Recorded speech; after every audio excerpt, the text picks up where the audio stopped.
Meus queridos, na noite de hoje eu quero trazer uma mensagem que eu intitulei A Importância do Culto e do Ensino. Quero trazer essa mensagem à luz da Palavra de Deus.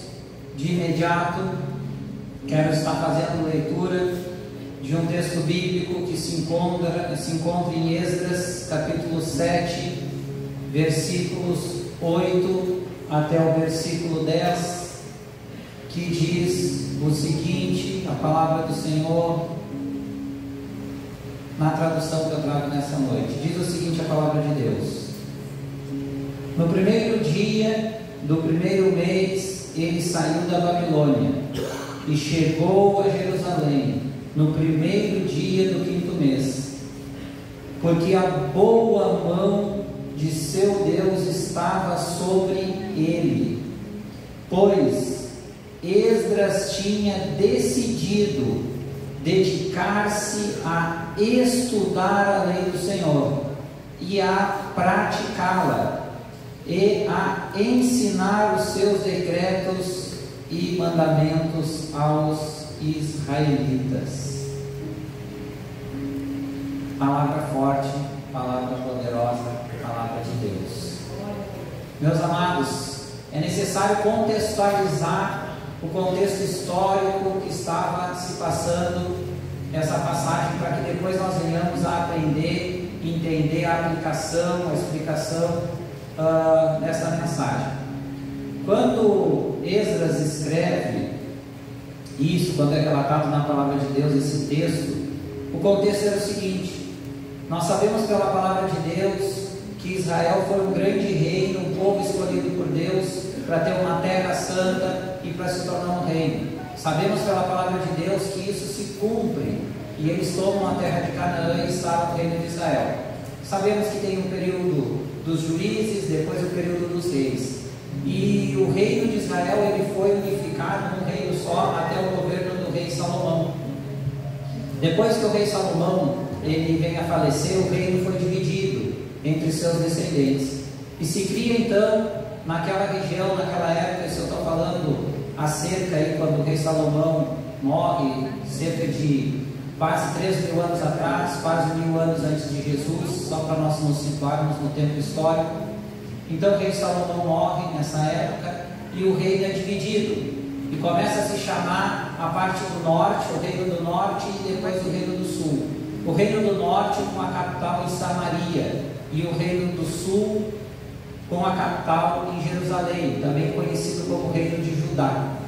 Então nós sabemos pela palavra de Deus que o povo de Deus, assim como muitos dos seus governantes, nós podemos ver isso principalmente nos livros dos reis, que alguns são bons, mas uma grande parte é mau, que os reis se desviam, que o povo se desvia de Deus, que o povo comete várias atrocidades. Naquela época nós sabemos que já existia a lei do Senhor, já existia o Antigo Testamento lá nos livros de Moisés, e nós sabemos que aquele povo, com o tempo, com as décadas, com as centenas de anos, eles vão se afastando de Deus, eles vão praticando, entre outras coisas, a idolatria, eles vão adorando a outros deuses, eles vão deixando de cultuar a Deus como Deus ordenou, eles vão deixando de amar a palavra de Deus, e eles vão se afastando de Deus, e Deus traz juízo sobre aquele povo.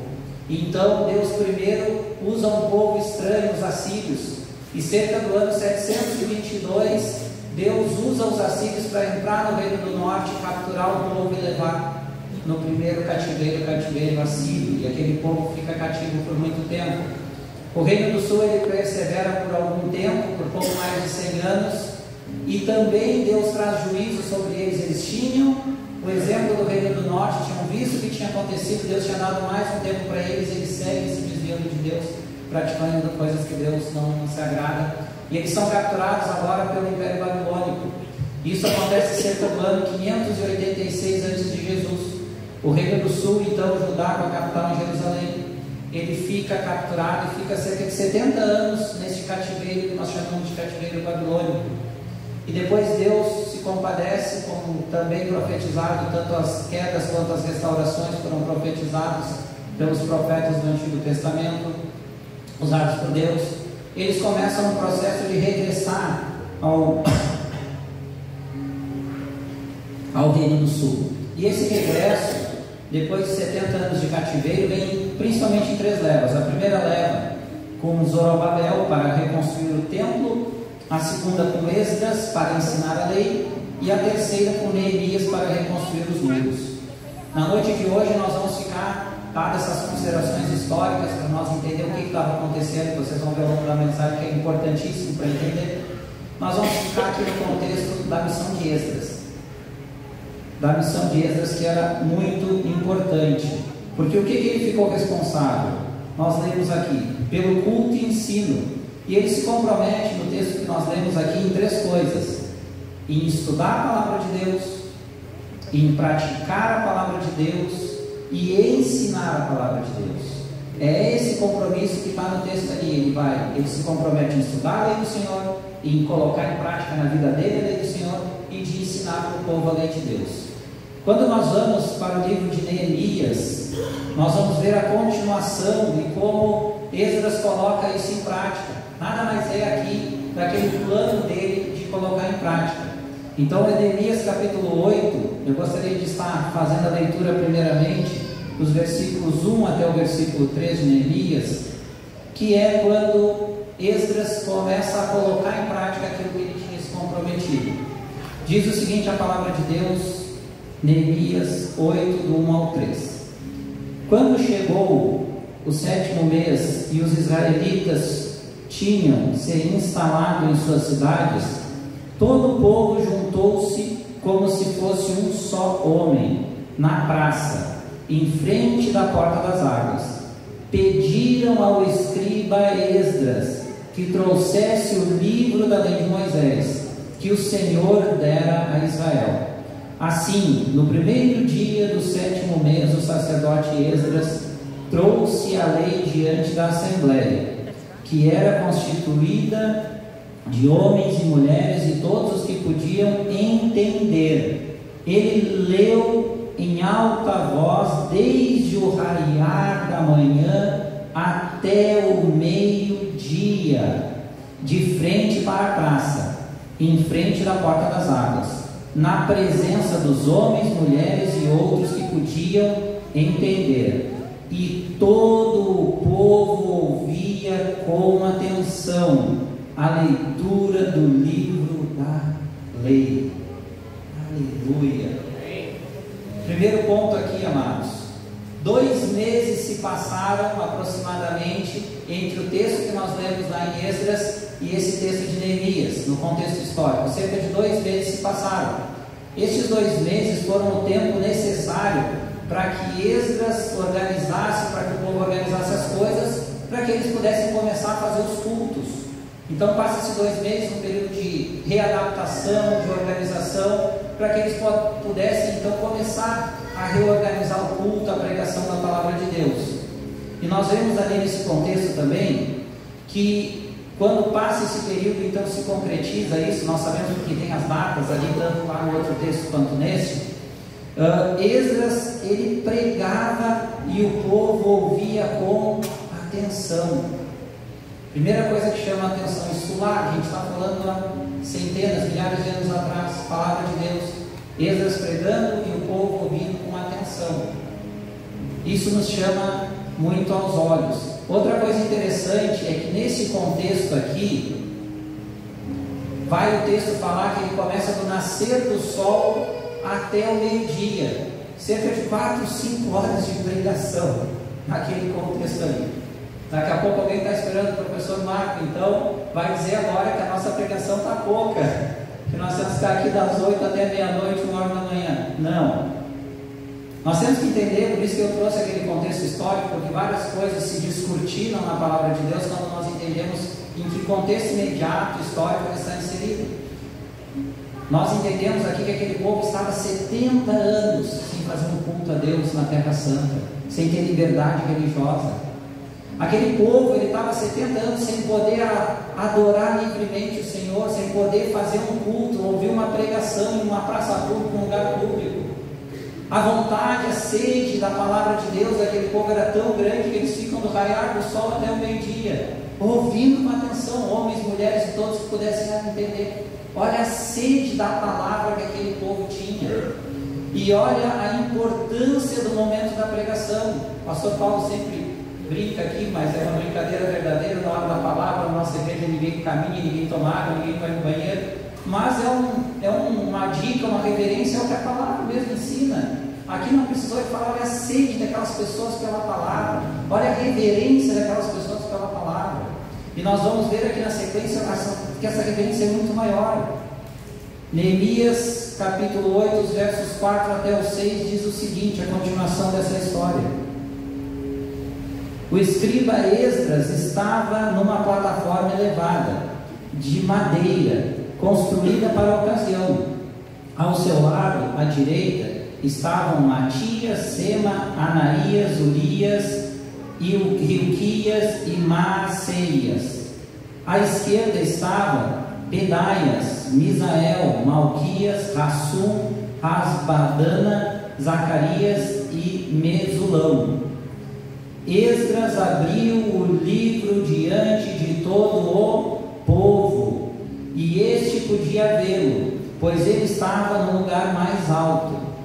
E quando abriu o livro, o povo todo se levantou. Esdras louvou o Senhor, o grande Deus, e todo o povo ergueu as mãos e respondeu: Amém, Amém. Então eles adoraram o Senhor, prostrados com o rosto em terra. Aleluia. Acho que aqui quem prestou atenção nem precisava de muita explicação, mas é necessário. Amados, primeira coisa que nos destaca aqui e que eu quero trazer para o nosso contexto hoje, nós vimos aqui uma questão de organização. Esdras estava colocado num lugar mais alto, com um púlpito de madeira, não tinha microfone na época, mas por quê? Nós vamos ver porque tinha pessoas à sua direita, à sua esquerda, que eram quem? Aquelas pessoas levantadas por Deus para fazer a obra do Senhor, assim como Esdras. E ele estava num lugar mais alto, não para que ele aparecesse enquanto homem, mas que ele estivesse num lugar que ele foi chamado e colocado por Deus para pregar a palavra de Deus, para que as pessoas pudessem ouvi-los, ver e entender. E talvez, não é o caso aqui na nossa igreja, mas a gente ouve comentários apenas de pessoas de fora da igreja. Mas eles ficam lá, o pregador, o pastor, o microfone bonitinho, arrumadinho lá em cima, aqueles obreiros por lá, o que estão fazendo ali? São pessoas escolhidas e colocadas nesse lugar por Deus. Desde lá dessa época nós temos vendo essa organização. Ninguém é melhor, quem está aqui não é melhor de quem está ali. Mas são pessoas que têm dedicado a sua vida a fazer o que Esdras fez, a estudar a palavra de Deus, a praticar a palavra de Deus e a ensinar a palavra de Deus. Então nós vemos hoje uma igreja constituída com essa dinâmica de quando nós prestamos um culto nos nossos templos, que graças a Deus nos permite, de ter essa organização. Mas Deus é o centro, a palavra é o centro, o Espírito Santo de Deus é quem conduz tudo. E não é porque nós estamos aqui nessas posições aqui que nós somos melhores, mas nós somos escolhidos, capacitados, ungidos por Deus para essa missão.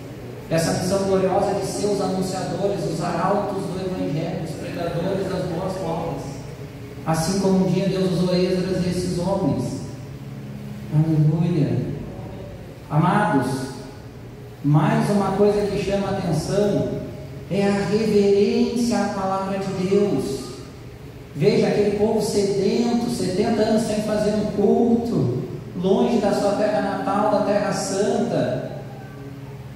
O texto diz que ele abre o livro, e antes que ele comece a ler o livro, o povo começa a adorar o Senhor. O povo se joga, eles se levantam, e em um segundo momento eles se jogam com o rosto em terra, e era terra mesmo naquela época, naquele lugar, em sentido de adoração. Então eles adoraram o Senhor, prostrados com o rosto em terra.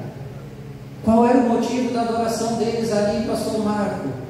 Não era que tinha descido uma unção poderosa, não é que alguém tinha casa, um carro, ser curado de uma enfermidade, e tudo isso é bom, nós cremos que Deus faz. Não era nada de uma bênção específica, especial, era o simples fato deles estarem em Jerusalém, na Terra Santa, deles estarem reunidos, deles terem a Bíblia, a palavra de Deus, dela ser aberta, e de um mensageiro poder anunciar, e deles poder cantar, louvar, adorar a Deus. O simples fato deles poder se reunir como nós nos reunimos nessa noite, foi motivo suficiente de uma Bíblia, de uma palavra ser aberta, daquele povo se prostrar com o rosto, de levantar as mãos e louvar o Senhor, e dizer amém, amém, e se jogar com o rosto em terra, em sentido de adoração ao Senhor e reverência à palavra de Deus.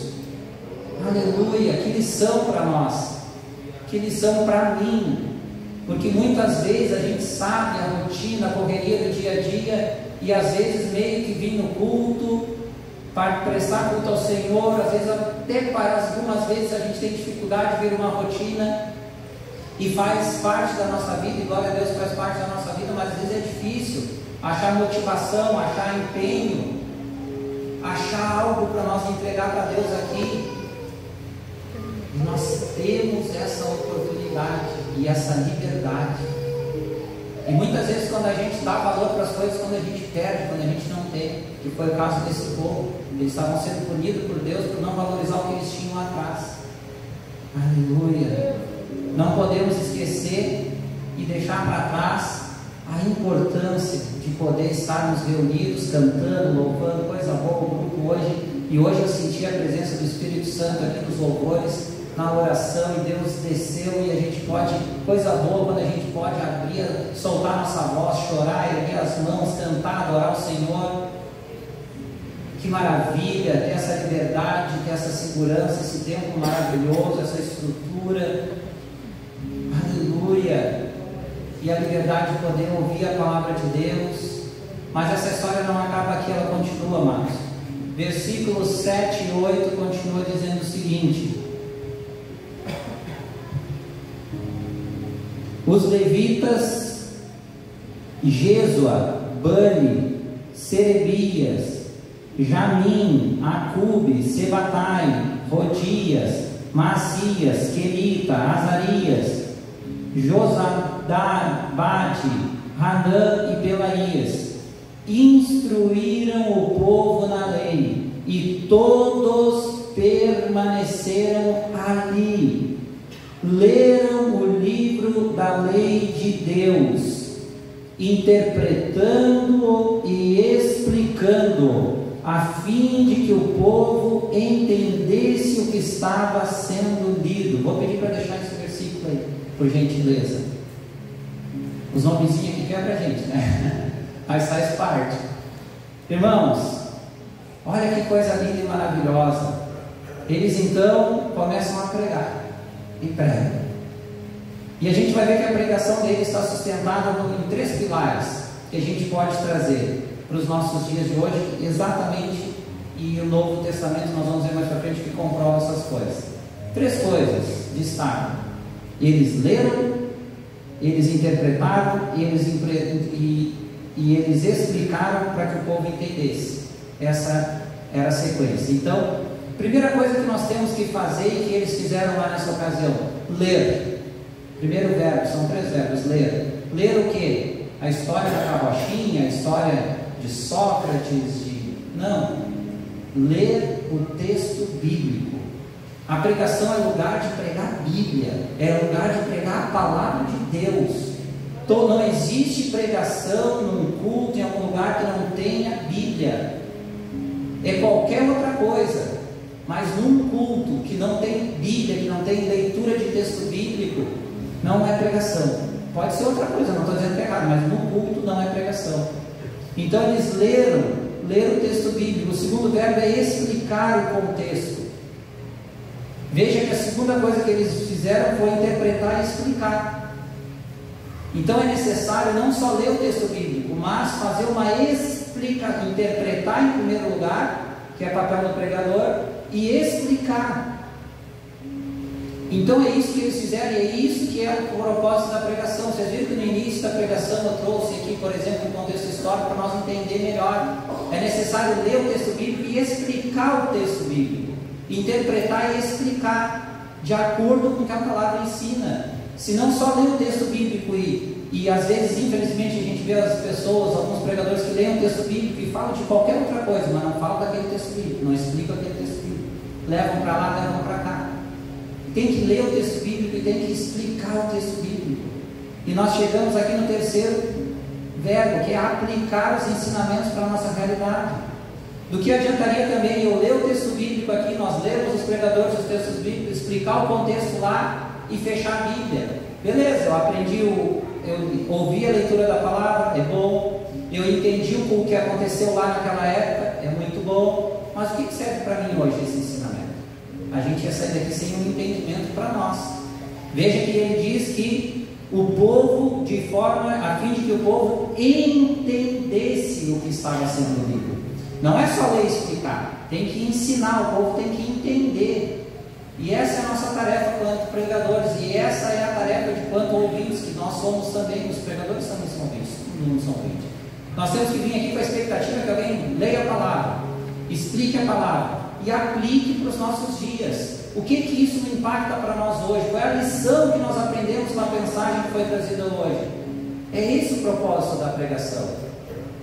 Ainda um pouquinho mais, porque nós não podemos esquecer de uma coisa, amados. Os pregadores, eles são instrumentos de Deus para esse fim. Mas o poder não está na retórica do pregador, não está nos cursos, nas titulações, na faculdade de teologia, enquanto tempo é pastor, não está nisso. O poder, ele está na unção do Espírito Santo. E nós devemos sim estudar, nos qualificar, nos preparar para sermos bons pregadores e pregadoras. Mas não adianta de nada eu chegar aqui e achar que no meu conhecimento, nas minhas formações acadêmicas, na minha experiência, e falar aquilo que eu acho que é certo, aquilo que está no meu força do meu braço. O poder está no Espírito Santo de Deus. O poder está, enquanto nós vamos pregar, eu creio que os pregadores, eu não sei, eu estou mais de 10 anos pregando, ainda continuo com esse frio na barriga, o terror, eu estava sentado ali e passo mal e vai me dar um negócio, meu Deus, eu não vou conseguir. Às vezes podem ver nós pregando, nós pregadores, mas é tão seguro, é tão... Vocês não têm noção que a gente passa para subir aqui. Eu, pelo menos, me dá um desespero, parece que eu vou morrer às vezes. Não é fácil, gente. É temor de Deus, e a coisa que eu mais clamo antes da pregação é o Espírito Santo, me toma, me ajuda, eu não vou conseguir, me ajuda, não é eu, é tu. Que eu pregue a tua palavra, que eu fale a tua palavra, mas que o Senhor, que tu, Espírito Santo, haja na vida das pessoas. Nós somos instrumentos, mas nós não podemos ficar, e eu sou um defensor, professor de teologia, de dolo, de hermenêutica, de homilética, das técnicas, das boas técnicas, mas nada disso tem valor sem a unção do Espírito Santo, sem o temor de Deus. Amém. Amados, também preciso falar aqui antes de passar para a conclusão, a importância, além da pregação, que as igrejas tenham escolas bíblicas e teológicas, para com esse propósito, além do culto aqui, de poder ensinar a palavra de Deus de uma forma mais focada no ensino mesmo. E eu dou graças a Deus porque nós temos um ministério de ensino próspero, abençoado, com cursos regulares, o curso de teologia, o curso de discipulado, trazendo seminários quando possível, e incentivamos o ensino. Hoje nós temos na nossa escola pessoas de diversas igrejas diferentes aqui. Na nossa escola são nossos alunos, que são os pastores dessas igrejas, os líderes que mandam para a gente, porque sabem que a gente tem uma visão de reino. Nossos professores têm se dedicado, nós temos um grupo bom de professores. Por quê? Para ensinar a palavra de Deus. Porque é importante, porque nós não estamos visando placas nem lucro, nós estamos visando ensinar a palavra de Deus. E nós vamos ver lá no Antigo Testamento, tinha escola de profeta. O que Jesus fez por 3 anos com os apóstolos que ele escolheu? Ensinou eles foram alunos de Jesus. O que os apóstolos, depois da morte e ressurreição de Jesus, fizeram? Ensinaram discípulos. O que Paulo escreve para Timóteo, para Tito? Ensinamento, um homem mais experiente ensinando o outro. E assim nós vamos ver a história da igreja, ensinamento, discipulado. Graças a Deus por a nossa igreja investir nessa área. e uma área muito importante nas igrejas. Mas eu quero encerrar essa parte antes de passar para a conclusão do efeito de tudo isso. Porque como eu falei, né, ler, explicar é importante, aplicar, mas nesse contexto histórico aqui, qual foi o resultado dessa pregação? Nós vimos tudo que aconteceu até agora, foi maravilhoso, mas qual foi o resultado? Versículo 12. Versículo 12 diz o seguinte, vai contar o resultado dessa pregação. Então todo o povo saiu para comer, beber, repartir com os que nada tinham preparado, e para celebrar com grande alegria. Agora, por que eles fizeram tudo isso? Por que eles saíram para comer, beber, passar a manhã? Eles estão em jejum, gente, das 6, 7 horas da manhã até meio-dia, ouvindo a palavra de Deus, é o que o texto diz. Estão ali, só ouvindo a palavra com atenção, se prostrando, adorando, e quando termina eles saem ali para comer, beber, se alegrar, né, com grande alegria, pois agora compreendiam as palavras que lhes foram explicadas. Aleluia! Esse é o resultado da pregação que aconteceu lá. O motivo deles ficar 4, 5 horas ouvindo a pregação. O motivo deles sair depois com fome, com sede, e poder fazer quem não tinha, dividiu com quem tinha, e o Espírito de Deus descer ali sobre aquelas pessoas, eles serem tocados, foi porque eles tinham entendido o que tinha sido pregado. O texto é claro. Agora compreendiam as palavras que lhes foram explicadas.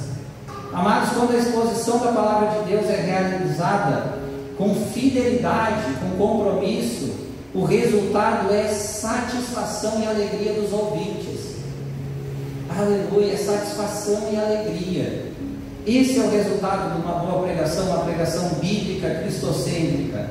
Ela causa esse resultado. E só pode causar esse resultado se quem estiver aqui explicar e as pessoas compreenderem. E nós vamos ver daqui a importância disso para os nossos dias. Então eu creio que ficou claro até aqui esse contexto histórico. Eu preguei o que a palavra diz, eu expliquei o que a palavra explica, e eu contextualizei para os nossos dias até aqui. E nós vimos lá, nessa história maravilhosa, um povo sedento por aquilo que eles tinham e jogaram fora, e que agora tinham tido a oportunidade e a valorização que eles deram para aquilo. E agora eu quero concluir essa mensagem em 2 pontos aqui, e trazer bem para dentro da nossa realidade. E eu quero dizer, amados, que o ensino da palavra é o método escolhido por Deus para servir de regras de fé e conduta para nós, porque o poder ele está no Espírito Santo e não em invenções e estratégias humanas, não no poder das invenções e estratégias humanas, mas na palavra e na ação do Espírito. Talvez alguém possa dizer, irmão Marco, mas, e nós sabemos que o Antigo Testamento é a palavra de Deus, também tem que ser pregado, mas isso aí se confirma no Novo Testamento? Esses princípios de pregação, esses princípios de adoração? Primeiro ponto é que no Novo Testamento confirma que a palavra de Deus é poderosa. Hebreus 4 e 12, para nós não ficar com dúvida aqui que é coisa só da antiga aliança, que se comprova e se renova na nova aliança. A palavra de Deus é poderosa. Diz o seguinte, Hebreus 4 e 12: pois a palavra de Deus é viva e eficaz, e mais afiada que qualquer espada de 2 gumes. Ela penetra até o ponto de dividir a alma e espírito, juntas e medulas, e julga os pensamentos e as intenções do coração. Aleluia!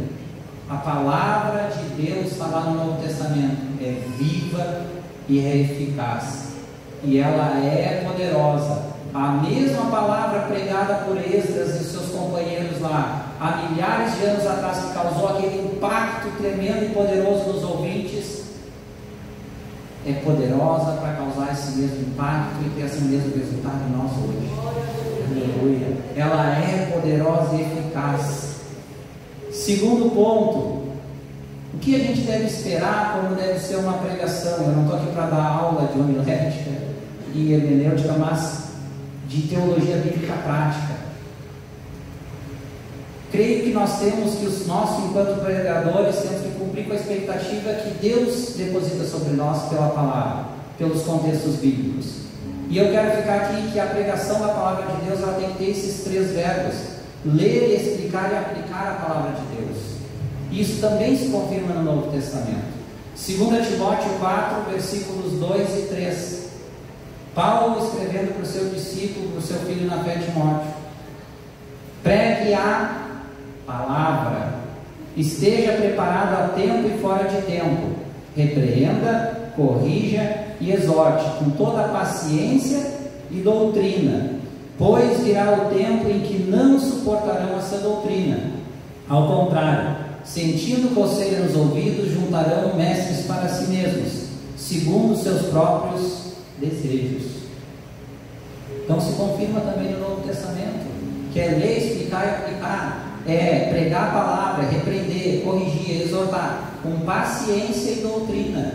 Não é para matar ninguém, não é para vir aqui que é culto de ensino e surrar os irmãos e irmãs, não, é com paciência, com amor e com doutrina, não fugindo do que a palavra diz. Ao mesmo tempo que a gente não está aqui para bater em ninguém, para querer maltratar ninguém, nós não podemos deixar de ensinar essa doutrina, porque é isso que os falsos profetas vão falar aqui na sequência. Eles vão perverter essa doutrina, eles vão suavizar aquilo para ficar uma coisa mais atrativa, mais uma aguinha com açúcar, enquanto a palavra tem que ser pregada na sua essência, com amor, com paciência, mas na sua essência, sem distorção.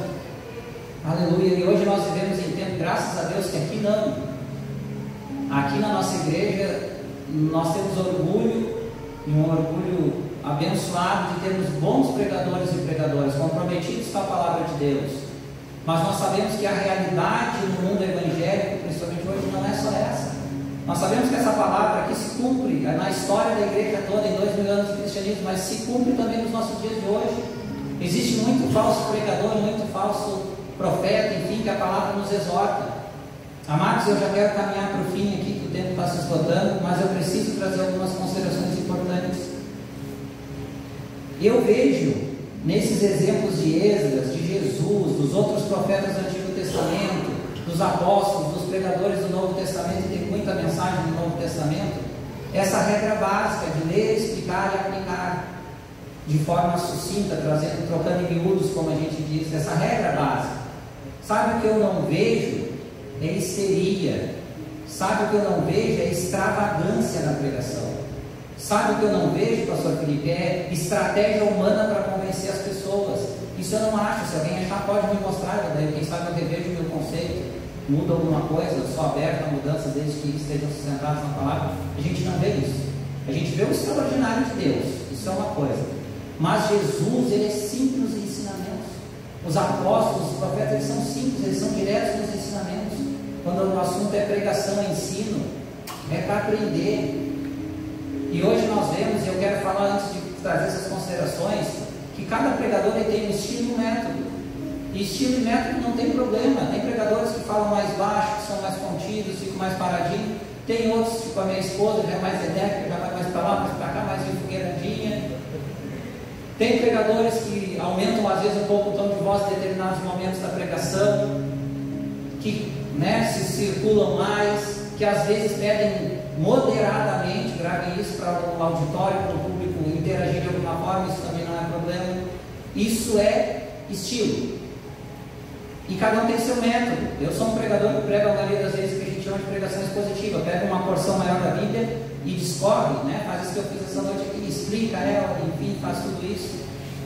Outros pregadores, como brilhantemente nosso pastor faz, prega tematicamente, pega um tema bíblico aqui, casamento, e vai lá, vários textos bíblicos falando do casamento, enfim, E às vezes eu tenho ultimamente pregado tematicamente, várias vezes também, mas dentro da Bíblia. Outros que são pessoais, lê às vezes 1, 2 versículos ali, consegue discorrer sobre aquilo ali, mas dentro, seguindo esses princípios. Isso é método e estilo, isso não tem problema, cada um tem o seu. O problema é quando nós vamos ver a invenção humana no meio dessas coisas, as estratégias humanas no meio dessas coisas. Quando nós vemos pregadores, às vezes correndo de um lado para o outro para chamar atenção, descendo, andando no meio do povo para chamar atenção, para impressionar, para trazer emocionalismo. Quando nós vemos aqueles que vêm, graças a Deus a nossa igreja não vem, mas a gente vê aí fora e a gente tem que estar vacinado, de estar distribuindo o que a gente chama de profetada por aí, que vai descer chave do céu, e tem anjo andando no meio da igreja, e tu vai receber isso, e tu aquilo, e tu aquele outro, e a palavra fica, lê um texto ali, e fica trazendo, querendo trazer novas revelações, que, sei lá, em 2000 anos de cristianismo, teólogos e pastores experientes, usados por Deus, não acharam, daí Deus revelou para aquele cara ali que aquilo era aquilo, que a pedra não era pedra, que a água não era água, aquelas revelações extraordinárias que fogem, que não tem base bíblica. Mas Deus no sonho me revelou. Deus no sonho revelou para Joseph Smith, lá no livro, o livro de Mormon. Deus no sonho revelou para várias pessoas aí livros, revelou lá para o profeta Maomé, o Alcorão. E assim vai. Nós temos que ficar com a palavra. Essas estratégias humanas, elas se dissipam, elas até causam certo emocionalismo, mas elas não têm profundidade, elas não têm alcance, elas não ajudam a transformar, elas não ajudam a compreender. E eu quero rapidamente aqui dar um testemunho e passar para o segundo e último ponto, da importância que nós temos aqui, agora puxando para o lado dos mestres, dos ensinadores da nossa igreja, mas para a igreja entender. Há algum tempo agora, um aluno meu, um rapaz jovem, bem novo, 20 e poucos anos, começando o ministério de pregação, veio me pedir alguns conselhos. No final da aula ele pediu: professor, posso conversar contigo? Pode. Eu queria umas dicas sobre pregação. Vamos conversar. Começamos a conversar.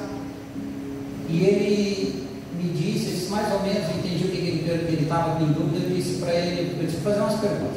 Primeira pergunta: quando tu vai preparar uma pregação, qual é o propósito? O que tu quer alcançar nas pessoas? O que tu quer impactar? Ele me respondeu: professor, eu me preparo, eu tento trazer algumas coisas bem elaboradas, bem rabuscadas, para impressionar os pastores e teólogos. Se tiver pastor e teólogo na pregação, para eles ficarem impressionados com a minha pregação. Tá bom. E o que tu espera causar nas pessoas, assim, em geral? Como é que tu acha que tem que ser medido o resultado de uma pregação que tu faz? Eu disse: essa aí, professor, é o seguinte: quando eu estou pregando, se as pessoas não estão dando glória a Deus, aleluia, interagindo, eu fico preocupado, eu acho que não está funcionando. Daí eu começo a pedir para elas repetir coisa, para virar para o irmão e repetir e tal, começo a pedir para dar uma maior glória a Deus e aleluia, e começo a usar estratégias para ver se as pessoas reagem. Tá bom. Isso agora eu vou te explicar. Mas falei com todo amor e carinho para ele. Então, eu vou te responder essas duas perguntas. Primeiro, quando eu vou preparar uma pregação, e eu sou formado em teologia, sou pastor, tenho pós-graduação, enfim, tenho conhecimento, eu não penso nos pastores e teólogos. Eu penso que se tiver uma senhorinha, um senhorzinho de 60, 70 anos, às vezes talvez com pouca instrução, não pode ser alfabetizado, não tem muito entendimento, que eu tenho que preparar uma mensagem que essas pessoas, a pessoa mais simples que entra no culto, menos culta, com menos entendimento, entenda e seja impactada pela palavra de Deus.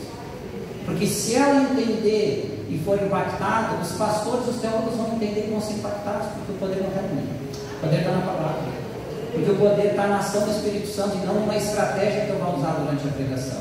Então a minha preocupação, eu espero que te dou essa dica, é que tu preparar uma mensagem que as pessoas entendam. Eu citei para ele esse contexto, expliquei para ele, li para ele essa pregação de hoje, eu preguei particularmente para ele.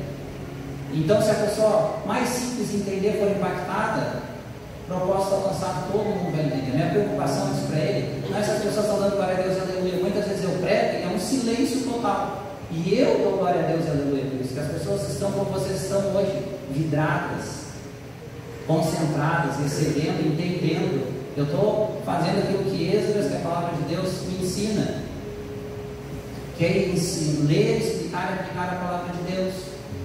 E eu disse para ele a segunda coisa, que a estratégia de ter que ter interação do público, que eu não me preocupo com isso, porque para mim não importa se as pessoas vão dar glória a Deus, aleluia, numa pregação minha, vão interagir, isso não me importa, não se derem, eu não incentivo isso, vai ser uma coisa de dentro para fora, que a pessoa tem vontade de dar glória a Deus, aleluia, uma coisa espontânea. Para mim importa é se o que eu preguei naquela noite, naquele dia para a pessoa, no dia a dia dela, no outro dia, na outra semana, no outro mês, quando surgir uma situação no trabalho, na casa, na família, ela vai lembrar de algo da pregação da palavra de Deus e vai colocar em prática. Se aquilo ali vai fazer, se algo que foi pregado a pessoa na desconformidade com a palavra que foi pregada naquela noite, naquele dia, e o Espírito Santo de Deus fala: ó, tu está errado, tu viu? Eu levantei um pregador hoje para dizer que tu está errado, e que a pessoa se confronte com aquilo e queira mudar. Eu estou errado, a palavra eu entendi, o que eu estou fazendo está errado, eu tenho que mudar. Ou o contrário, o que foi pregado hoje, eu estou cumprindo, que a pessoa se encha de força para continuar, caminhar um pouquinho mais. Eu estou fazendo a coisa certa, que foi pregado hoje, eu estou conseguindo fazer, eu quero continuar fazendo, porque a palavra de Deus me ensinou que é assim que tem que ser feito. Nós não temos que medir o impacto da pregação, se, que nem diz, né, enfim, se pelo movimento, pelo agir, se a gente chorou, que o emocionalismo não resolve o problema. O emocionalismo, não estou dizendo espiritualismo, a questão da espiritualidade que vem da fé cristã. O chorar simplesmente, o interagir, o levantar as mãos, e eu não estou dizendo que eu sou contra em alguns momentos, principalmente nos louvores, não é o que vai resolver o nosso problema. O que vai resolver o nosso problema é o dia a dia, as coisas que nós aprendemos da palavra de Deus e colocamos em prática. E para encerrar, amados, devemos ser gratos a Deus por podermos nos reunirmos em um tempo para adorar a Deus livremente e aprender da sua poderosa palavra. Que privilégio! Para pensar um pouquinho agora, isso eu quero fazer, eu gosto de fazer esse exercício, esse eu gosto. Para pensar se nós estivermos na situação daquele povo que foi pregado hoje aqui, 70 anos sem poder se reunir num templo para ouvir a palavra de Deus, para adorar o Senhor, para cantar livremente louvores ao Senhor. Vamos diminuir um pouquinho, pensa 30, 40 anos que nos estejam sendo sonegados esse privilégio que nós temos aqui. Alguém te impediu de vir no culto hoje? Tinha alguém na porta lá do templo nos impedindo, nos pedindo algo para poder entrar aqui nessa noite? Tem algum impedimento na lei brasileira que nos impeça de fazer o que nós estamos fazendo aqui hoje? Pelo contrário, se alguém entrar aqui e perturbar o nosso culto, a lei está dizendo que nós podemos chamar a polícia e a pessoa sai presa daqui e responde processo na justiça. Além de nós termos a liberdade, nós temos o respaldo da lei que nos protege. E como eu disse antes aqui, às vezes, infelizmente, tem pessoas que precisam perder algo para poder valorizar. E eles tinham essa liberdade de perder, e nós temos essa liberdade. E será que não é motivo suficiente nessa noite de nós agradecer a Deus por poder entrar por essa porta livremente e poder, junto com o grupo aqui, cantar louvores maravilhosos ao nosso Deus, em poder orar, em poder ver alguém abrir a palavra de Deus aqui e pregar a palavra para nós e nós ser alimentados? Será que não é motivo suficiente? Hoje, amados, eu já estou encerrando mesmo. Talvez eu também possa pensar, pastor Marcos, mas isso é coisa lá de trás, do Antigo Testamento. Isso foi os 300 primeiros anos de cristianismo que eles foram perseguidos, depois foram liberados. Só vou dar um exemplo, que é fruto que está sempre nas minhas orações. Coreia do Norte, um país de aproximadamente 50 milhões de habitantes hoje, e há décadas acontece o que eu vou falar. Foi um país que na época do comunismo lá teve uma revolução e teve uma ditadura até hoje. Hoje lá, há muito tempo na Coreia do Norte, eu estou falando de 50 milhões de pessoas vivas hoje, lá é proibido ter igreja, lá não tem igreja, lá é proibido ter Bíblia, lá é proibido falar de Jesus. Lá aquela população tem um resquício de décadas atrás de pessoas que eram cristãs, ensinaram os filhos, isso tem que ensinar escondido. Se eles descobrem na escola uma criança falando do tal de Jesus para alguém, a família vai presa, vai torturada e morta. É proibido. Eu estou falando de hoje, tem os países islâmicos, enfim, muita coisa, mas só a Coreia do Norte.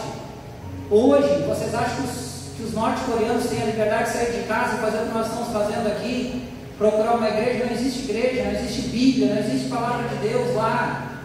E eu estou falando hoje cerca, segundo Portas Abertas, que é uma agência missionária, mais de 300 milhões de pessoas têm a sua fé prejudicada ou abalada, de cristãos, por causa de perseguições religiosas, políticas.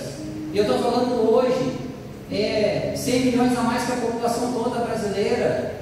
E nós estamos aqui nessa noite, com essa oportunidade, com esse privilégio, com essa bênção de poder estar adorando o nosso Deus.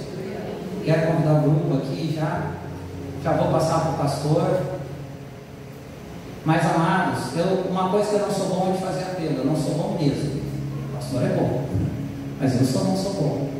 Mas se eu fosse fazer um apelo hoje, eu não ia fazer um apelo para alguém vir aqui na frente para pedir uma cura, para pedir uma bênção, que é justo e que é bom.